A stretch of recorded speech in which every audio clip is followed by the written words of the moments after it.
አርዕስተ ዜና።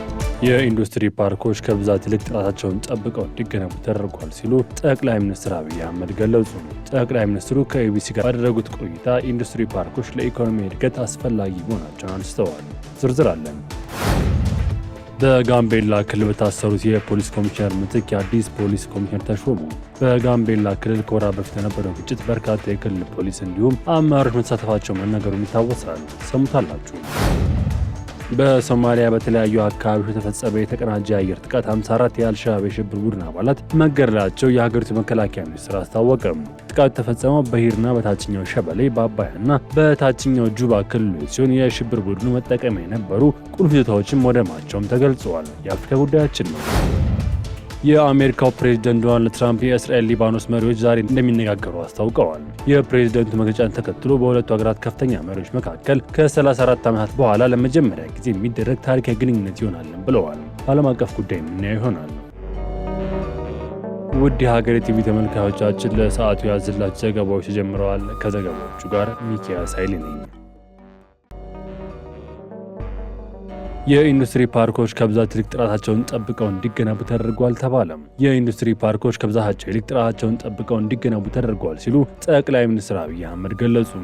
ጠቅላይ ሚኒስትሩ ከኢቢሲ ጋር ባደረጉት ቆይታ ኢንዱስትሪ ፓርኮች ለኢኮኖሚ እድገት አስፈላጊ መሆናቸውን አንስተዋል። የኢንዱስትሪ ፓርኮች ከተበተኑ ፋብሪካዎች በተሻለ ሁኔታ ኢንቨስትመንትን የሚስቡ፣ የመሰረተ ልማት ወጪን የሚቀንሱ፣ የተቀናጀ አገልግሎት ለመስጠት እና ለአስተዳደር የሚመቹ መሆናቸውንም ገልጸዋል። ቀደም ሲል ኢንዱስትሪ ፓርኮች ግንባታ ለውጭና ለገቢ ንግድ ምቹ እንዳልነበር አስታውሰው ፓርኮቹ በቂ ጥናት ያልተደረገባቸውና ለፖለቲካ ፍጆታ ብቻ የሚሰሩ ነበርም ብለዋል።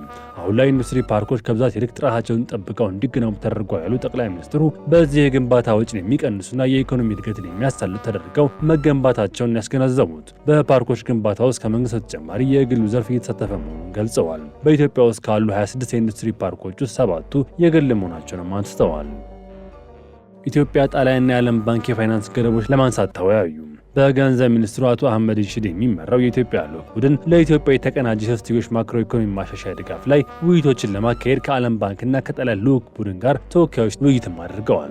የኢትዮጵያ ልዑካን ቡድን በቅርብ ጊዜ ማክሮ ኢኮኖሚ እድገት በማሳየት የለውጥ ፍጥነትን ለማስቀጠል የፊስካል ዲሲፕሊን ለማሻሻልና ሁሉን አቀፍ የኢኮኖሚ እድገትን አጠናክሮ ለማስቀጠል ያለውን ጠንካራ ቁርጠኝነትን አረጋግጠዋል። ውይይቶች ተጽዕኖን ከፍ ለማድረግና በኢትዮጵያ ቀልጣፋ የሀብት አጠቃቀም ለማረጋገጥ ከልማት አጋሮች ተጣመ ድጋፍ አስፈላጊነት ላይ አጽንኦትም ሰጥተዋል።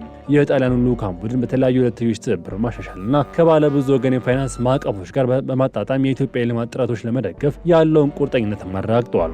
የዓለም ባንክ ለኢትዮጵያ የማሻሻያ ፕሮግራም ቀጣይነት ያለውን ውጤታማ የፋይናንስ ድጋፍ ለማሳደግ ከአጋሮቿ ጋር በቅርበት ለመስራት ያለውን ዝግጁነት አረጋግጠዋል። ሁሉም ወገኖች ጠንካራ አጋርነት ማጠናከር አሁን ያሉትን ዓለም አቀፍ ኢኮኖሚያዊ ችግሮች፣ ውጫዊ ድንጋጌዎችና የፋይናንስ ገደቦችና ሌሎች ተያያዥ ጉዳዮችን ጨምሮ በመፍታት ረገድ ያለው ወሳኝ ሚና የጋራ መርዳት ላይ ደርሰዋልም ተብሏል። ውይይቱ ትብብርን የበለጠ ለማጠናከርና የተቀናጀ የበጀት ድጋፍ ማዕቀፍ ለማጠናቀቅ ያደረገው ጥረት ለማፋጠን በጋራ መግባባት ተጠናቋል።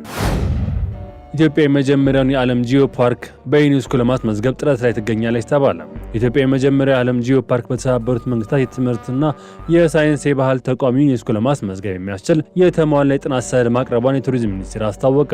የቱሪዝም ሚኒስትር ዴኤታ ስለሺ ግርማ እንደገለጹት በ2018 በጀት ዓመት የሀገሪቱ ጂኦ ፓርክ ሀብቶችን ለቱሪዝም ልማት ለማዋል ሰፊ ስራዎች ተከናውነዋል ብለዋል። ሚኒስትሩ ለመጀመሪያ ጊዜ ከዩኔስኮ ከኮሪያ ጂኦ ፓርክ ባለሙያዎች ጋር በመቀናጀት ባደረገው ጥናት በሀገሪቱ የተለያዩ አካባቢዎች የሚገኙ የጂኦ ፓርክ አቅሞችን ለይቶ ለማውጣት ተችሏል ብለዋል። በዚህም በማዕከላዊ ኢትዮጵያ፣ በአፋር፣ በኦሮሚያ፣ በአማራና በትግራይ ክልሎች የሚገኙ ጂኦ ፓርክ አቅሞችን መለየታቸውን ሚኒስትር ዴኤታው አስታውቀዋል። ከነዚህ መዳረሻዎች መካከል ቢያንስ አንዱን በዓለም ጂኦ ፓርክ ዝርዝር ውስጥ ለማስመዝገብ የሚያስችል ሰነድ ተዘጋጅቶ ለዩኔስኮ መላኩን አረጋግጠዋል። ይህ ምዝገባ ሂደት ኢትዮጵያ ቀደም ሲል ካሏት ተፈጥሮ ሀብቶች፣ ታሪካዊ ቦታዎች እንዲሁም የሚዳስሱና የማይዳስሱ ቅርሶች በተጨማሪ አዲስና ተፈላጊ የቱሪዝም ዘርፍ እንዲፈጠር ትልቅ ፋይዳ እንደሚኖረው አስረድተዋል። ይህም የሀገሪቱን ቱሪዝም መስህብ አማራጭ በማስፋት የዘርፉን ተወዳዳሪነት ከፍ እንደሚያደርገው ተመላክቷል ሲል ፕሬስ ዘግቧል።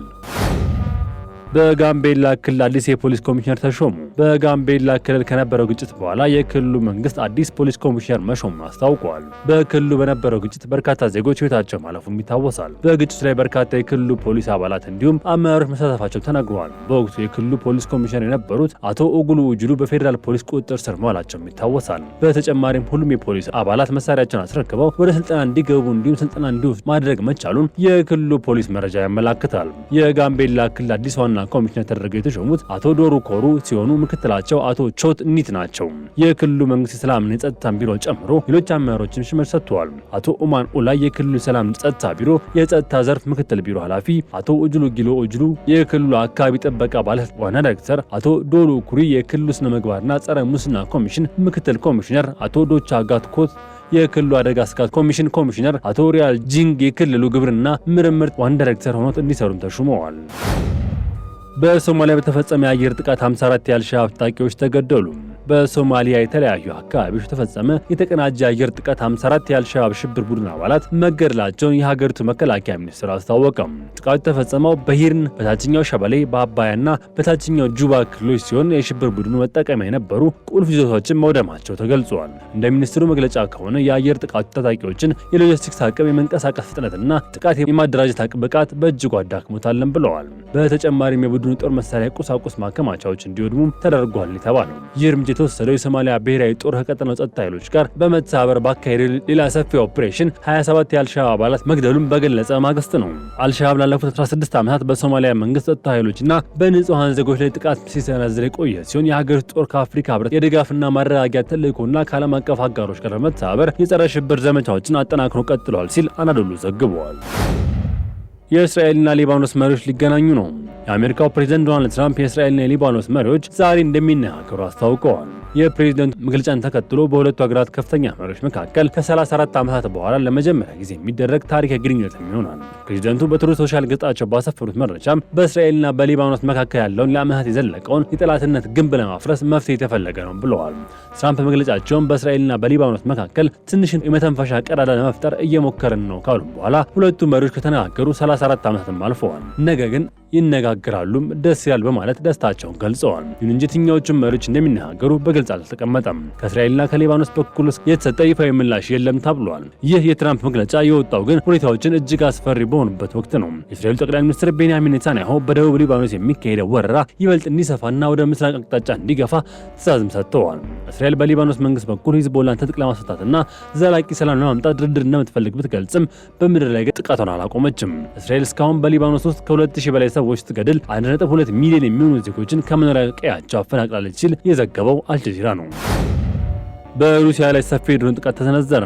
የሩሲያ አየር መከላከያ ባለፈው ወር ላይ በተለያዩ ሀገሪቱ ክልሎች ተሰነዘሩ 207 የዩክሬን ሰው አልባ አውሮፕላን መጥቶ መጣሉን የሩሲያ መከላከያ ሚኒስትር አስታውቋል። በደቡባዊቷ ቶሃፕሴክ ከተማ መኖሪያ ቤቶች ላይ በደረሰ የድሮን ጥቃት የሁለት ህጻናት ህይወትም አልፈዋል። ሚኒስትሩ እንዳብራራው ይህ መጠነ ሰፊ ጥቃት የተሰነዘረው ቤልጎሮድ፣ ሶሞሎንስክ፣ ኩርስክ፣ ብሪያንስክ እና ኦሪያል እናም ክራስኖዳር ክልሎች ጨምሮ በክሪሚያ፣ በጥቁር ባህር፣ በአዞቭና በአዞቫ ባህር አየር ክልል ላይም ነው። የክራስኖዳር ክልል አስተዳዳሪ እንደገለጹት በቶሃፕሴክ ከተማ የተፈጸመው ጥቃት ከሞቱት ሁለት ህጻናት ተጨማሪ ሁለት ታዋቂዎች ላይ ከባድ ጉዳት እንደርሷል ብለዋል። የተመቱ ድሮኖች ስብርባሪ 5 የግል መኖሪያ ቤቶችን፣ 1 የጋራ መኖሪያ ህንጻና በወደብ አካባቢ የሚገኙ የኢንዱስትሪ ተቋማትን አውድመዋል። በተጨማሪም በሶቺ ከተማ አቅራቢያ የምትገኘው ሉአ መንደር የድሮን ስብርባሪዎች መውደቃቸውና የቤቶቹ መስኮት መሰበሩ የተገለጸ ሲሆን በክሪሚያዋ ሴፓስቶፖል ከተማ ደግሞ 19 ድሮኖች በአየር መከላከያ መመታታቸውን አስተዳዳሪው አክለዋል። በእነዚህ ሁለት አካባቢዎች የሰው ህይወት ላይ የደረሰ ጉዳት የለምም ተብሏል። አደጋውን ተከትሎ በቶሃፕሲ የከተማ የቀውስ ጊዜ አስተዳደር ማዕከል ተቋቁመዋል።